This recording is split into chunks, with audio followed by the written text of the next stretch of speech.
BBM sejak akhir Agustus yang lalu.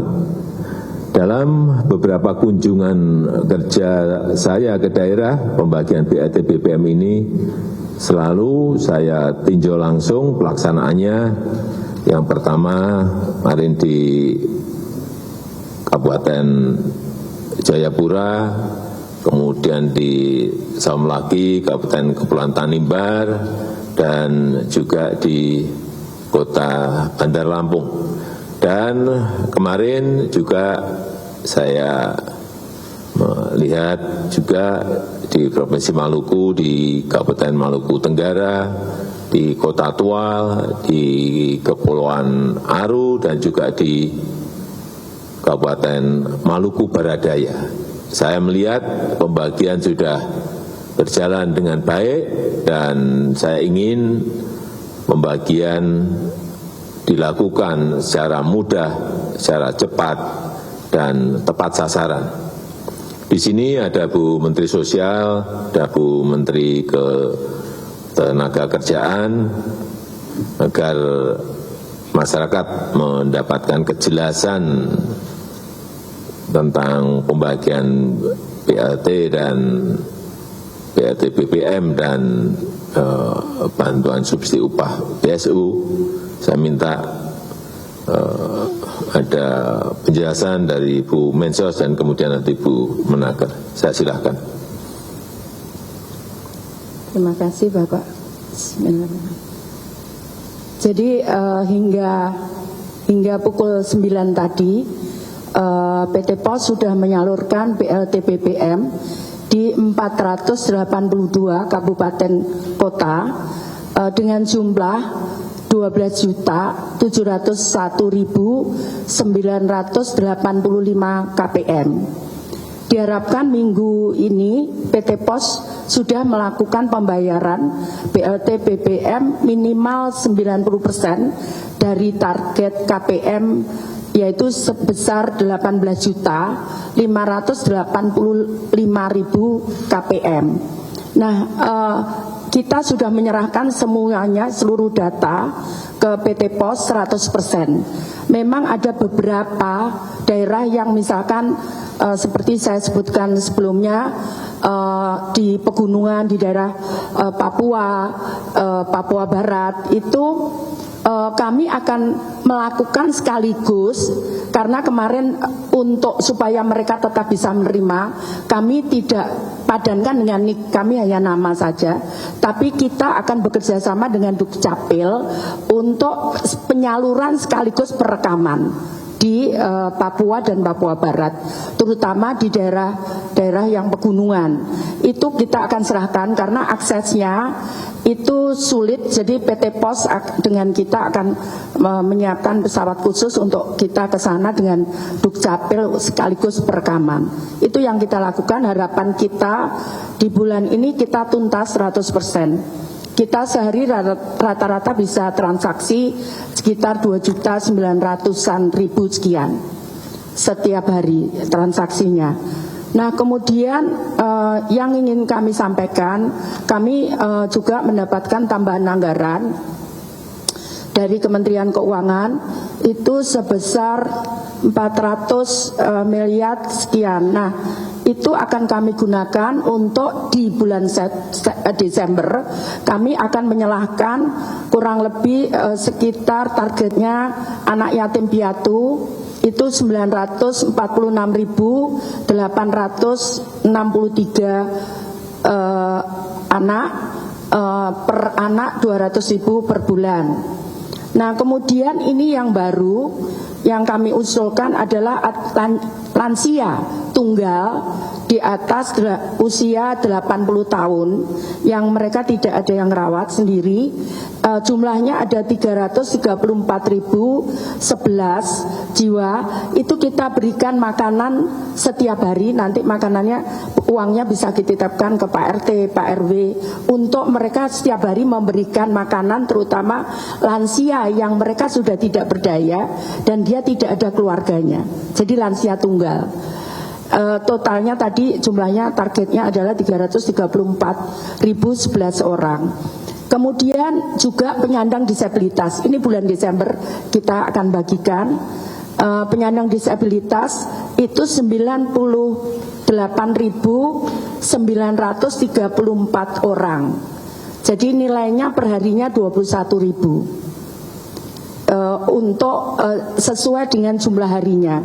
Jadi kalau yang lansia tunggal itu 31 hari kali 1 bulan, kemudian penyandang disabilitas 31 hari 1 bulan. Nah, kemudian kami ingin menyampaikan data. Jadi penerima bantuan sosial itu bukan hanya dari Kementerian Sosial. Ada penerima bantuan sosial, ada yang di Bupenaker, ada juga yang dia subsidi gas, ada juga subsidi listrik. Jadi penerima bantuan bukan hanya di kami. Kalau dia tidak terlalu miskin, dia misalkan di kelompok kami, dia ditawari gas nggak mau.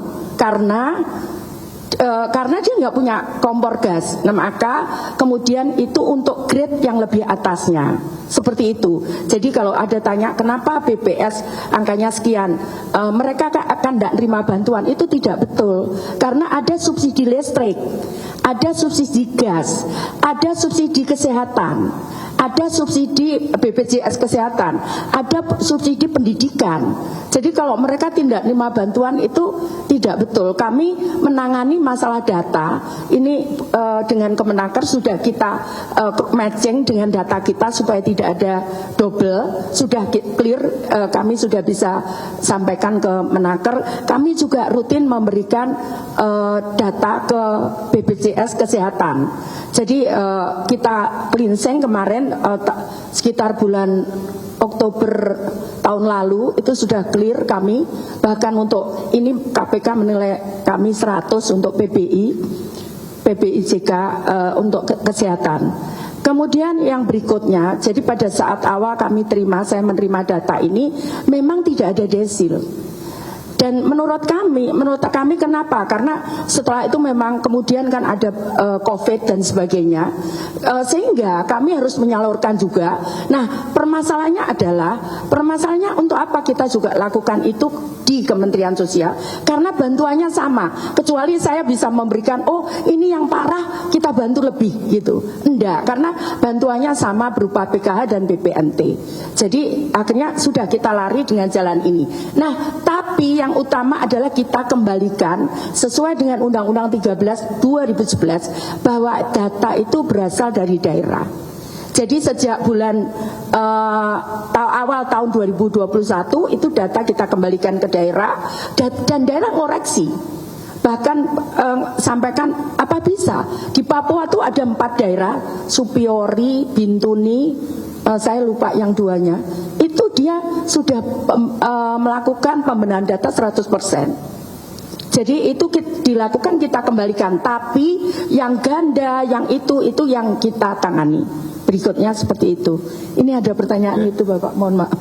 Kemudian yang kemiskinan ekstrem, saat ini kita lagi padukan, tapi kami sudah berjalan.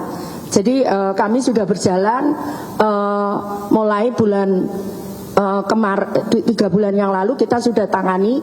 Jadi bukan perilakunya bukan hanya dia menerima bansos, tapi kita perbaiki rumahnya, kemudian kita berikan usaha. Mereka pengen usaha apa?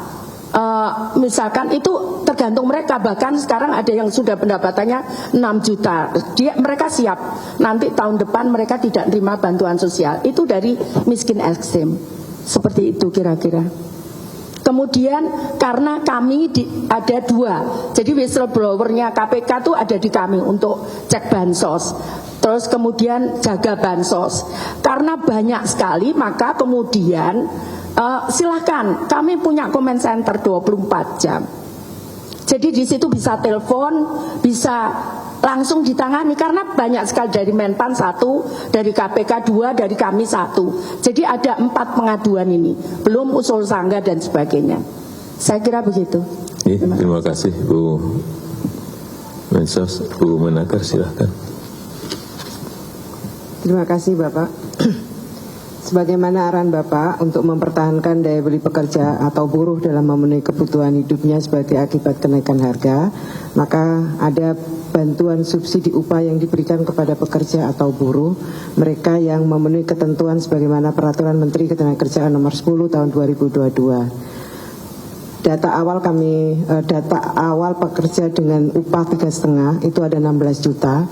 Kemudian setelah kami lakukan pemadanan, estimasinya sekitar 14.639.675 pekerja.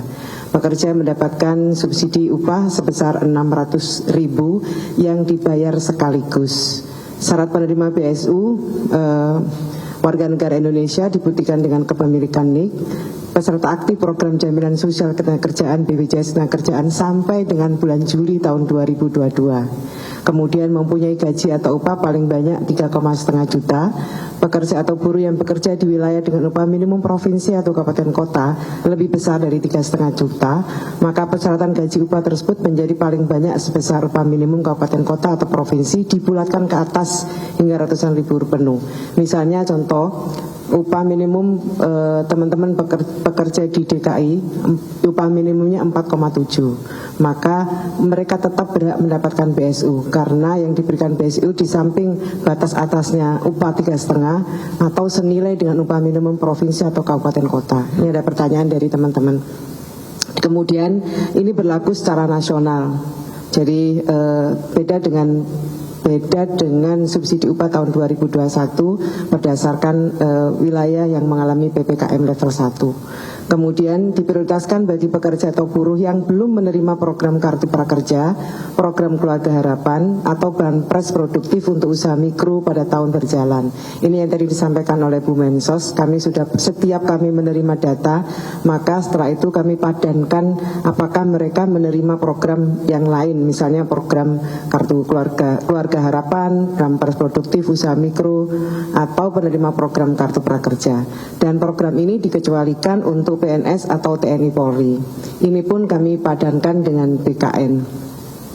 Kami sudah menerima data dari BPJS Ketenagakerjaan yang lolos seleksi di BPJS itu 5.099.915. Kemudian kami lakukan screening sesuai dengan peraturan yang kami buat tadi. Akhirnya yang lolos itu 4.361.792 pekerja. Setelah itu ada verifikasi dan validasi dari perbankan. Yang tidak lolos 249.740 tidak lolos itu artinya mereka tidak memiliki nomor rekening di bank. Nanti kami akan salurkan, ada dua pilihannya, akan dibukakan rekening di Bank Himbara atau akan kami salurkan melalui PT Pos. Dari tahap pertama ini dari 4,3 juta yang lolos itu 4.112.052 pekerja dan sudah kami selesai salurkan pada hari Rabu yang lalu. Semuanya sudah kami salurkan kepada 4.112.052.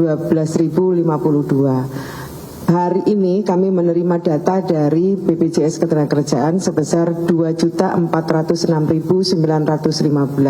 Seperti pada tahap pertama kami lakukan kami padankan dengan data penerima program yang lain dan kami padankan juga dengan apakah mereka PNS atau TNI Polri. Setelah itu seperti biasa pada minggu depan setelah selesai verifikasi validasi maka tahap kedua akan kami salurkan. Saya kira itu Bapak. Oke, terima kasih Bu Menteri. Ada pertanyaan? Silakan. Selamat siang Pak Presiden dan Ibu Menteri, saya Deska dari Antara. Kemarin Ketum Demokrat Pak AHY mengatakan bahwa BLT waktu zamannya Pak SBY memerintah itu dihina-hina, tapi sekarang dilakukan lagi atau diterapkan lagi di masa pemerintahan Presiden Jokowi. Apakah ada respon dari hal itu? Sekaligus juga akhirnya ternyata di lapangan dari data BPS tadi, walaupun sudah disampaikan dari Ibu Mensos, dari desil 1 atau 10% terbawah itu hanya terserap 59,4% yang menerima BLT. Sebenarnya data yang diterima oleh Kemensos dalam penyerapan BLT itu seperti apa? Terima kasih. Terima kasih. Jadi sebetulnya yang disampaikan karena saat kita tahu ini memang ada ada kondisi yang memang tidak stabil, tidak seperti biasanya, maka kemudian diturunkan BLT BBM. Ini kan bukan terjadi hanya di Indonesia, tapi di seluruh dunia. Jadi makanya kemudian diturunkan BBM. Kemudian kemarin diturunkan saat terjadi COVID. Jadi seperti itu. Memang sebagaimana di Undang-Undang Dasar 45 pasal 34 bahwa fakir miskin dan anak-anak terlantar itu dipelihara oleh negara. Jadi itulah konsepnya. Nah, kemudian yang berikutnya adalah tadi saya sudah sampaikan bahwa BLT itu bukan hanya di Kemensos, bantuan itu bukan hanya di Kemensos, ada di Bumenaker, itu yang grade-nya tinggi. Nah, tadi yang 10% itulah yang dijangkau. Jadi ada anak yang ada di rumah yatim, ada lansia yang ada di panti-panti, balai-balai. Nah, karena itu kemudian kita akan cover usulan kita untuk ini.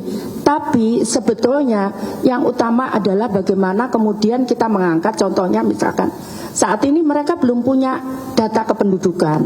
Kita harus coba bagaimana percepatan, karena itulah kemudian kita buat kerjasama dengan Dukcapil untuk kita percepat itu.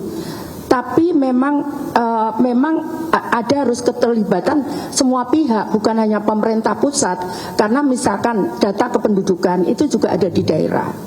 Kemudian keterlibat di provinsi. Nah, itu yang kita harus kerjasama. Tidak mungkin semuanya bisa diselesaikan oleh pemerintah pusat, begitu. Jadi memang harus kita bekerja sama. Karena contohnya misalkan banyak yang kita temukan juga dia nggak punya KTP, sehingga kami harus kalau bantu harus daftarkan dulu kependudukan. Nah, ini kalau kita bisa sisir semua, seringkali kemudian contohnya misalkan kita nggak mau masuk di daerah penjara misalkan, dia juga banyak ya, kita data di sana, seharusnya begitu. Nah, karena itu kemarin kita juga rapat dengan Dukcapil, bagaimana ini semua bisa tercover dengan data kependudukan, karena kalau enggak nanti keperiksa ada pemeriksaan kita juga nggak bisa seolah-olah orang itu kosong itu kalau kemudian dipadankan dengan data kependudukan seperti itu. Masih ada. Terima kasih Pak. Saya Ontok dari Harian Kompas. Terkait tadi Pak bantuan supaya tepat sasaran, itu salah satu temuan di lapangan itu keluhannya itu adalah tingkat kemahalan tiap daerah kan berbeda ya Pak. Sementara BLT-nya itu sama. Katakan 150.000 itu di Jawa mungkin bisa untuk 10 atau 15 kilo beras, sementara di daerah timur mungkin cuma dapat separuhnya. Kami ingin tahu ke depan soal tingkat kemahalan ini apakah juga akan menjadi pertimbangan dalam penentuan besaran bantuan Pak. Terima kasih. Saya kira bisa menjadi masukan, tapi belum diputuskan. Silakan. Saya Musli dari Radial Sinta dengan Bu Menaker mungkin Bu. Tadi kan dijelaskan yang sudah menerima tahap pertama 4.012.000 sekian. Itu bagaimana dari yang tidak jadi menerima Bu, dari 4.300.000, apakah mereka akan menerima di tahap kedua atau seperti apa Bu? Terima kasih. Rata-rata mereka tidak bisa disalurkan pada tahap pertama karena mereka tidak memiliki nomor rekening atau nomor rekeningnya salah input. Kami masih punya waktu untuk memperbaikinya, baik diperbaiki oleh pekerjanya maupun atas masukan dari perusahaan. Rata-rata satu karena tidak memiliki nomor rekening himbara atau nomor rekening himbaranya sudah mati. Nanti kita ada verifikasi lanjutan. Jelas. Terakhir.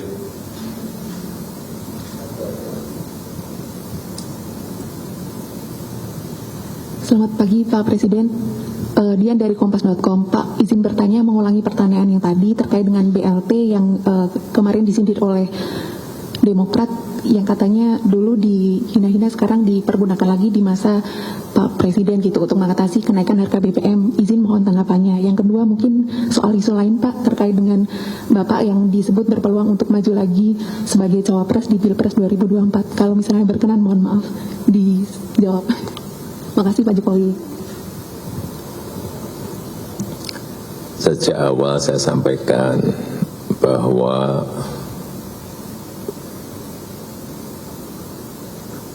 menyampaikan, bukan saya loh ya. Urusan 3 periode sudah saya jawab. Begitu itu sudah dijawab, muncul lagi yang namanya perpanjangan. Juga sudah saya jawab. Ini muncul lagi jadi wapres. Itu dari siapa? Gitu loh. Kalau dari saya akan saya terangkan. Kalau enggak dari saya enggak mau nerangin. Ya, itu aja. Terima kasih. Udah? Kasih.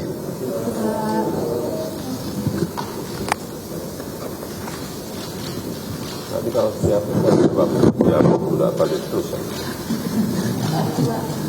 Ya.